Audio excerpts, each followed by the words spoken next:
this cow, in his slurry speech during the campaign, he said that if he cannot provide us electricity, constant electricity in Nigeria, that it should not be voted 2027. I'm going to play the clip. By all means necessary, you must have electricity,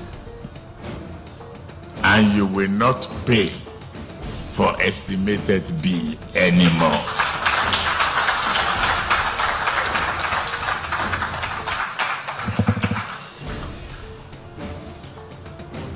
A promise made will be a promise kept. If I can't keep the promise and I come back for second term, don't vote for me. That's the truth. Unless I give you adequate reasons why I couldn't deliver. So those are the words of President Bola Tinubu, where in front of the whole world he said that if he cannot give affordable and steady power, not only should people not trust him, but people should not even vote him in 2027.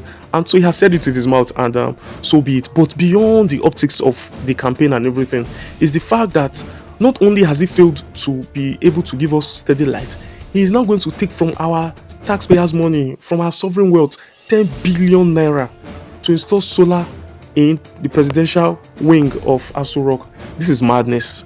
This is madness. This is, to me, the highest impunity and corruption one can never think of in the 21st century. 10 billion naira. With that 10 billion naira, you can put solar in the whole of Ibadan. The whole of Ibadan will not finish consuming 10 billion solar, because my household alone, I use about 500,000 naira solar.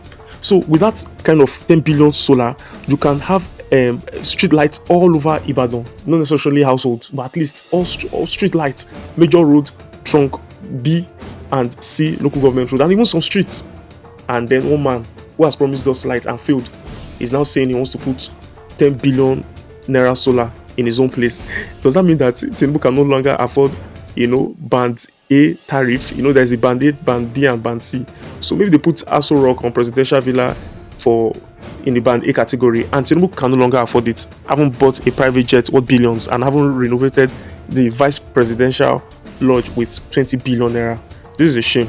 So it means that Tinubu, does not deserve a second time. So it means that we shouldn't vote this man 2027. But the truth is, there's no other alternative, because the North will never want Peter Obi to come, because if Peter Obi comes, he would want to use 8 years, and then they can't allow in Southern use another 8 years in addition to Tinubu's disastrous 4 years. So because of that, we have no choice than to send Tinubu back, because I just can't imagine power going back to the North after 4 years of Tinubu. It doesn't work. That was what they did with Jonathan, and power went back to them. So this time we'll not agree. So as much as I despise this Tinubu and his dictatorial tendencies, I still think that it's the only option for now, unless one power to go back to the North, and that would be Atiku. And because of their sense of entitlement, I just think it's better it stays in the South. As much as I would have wanted it to be Obi, it's just too late. And when Tinubu stole power, Peter Obi would have fought, and that was why Kenneth Okon collected. He would have fought, even if he would go to jail for it, like MP Abiola. So be it. But it's well. Tinubu, I just big disappointment.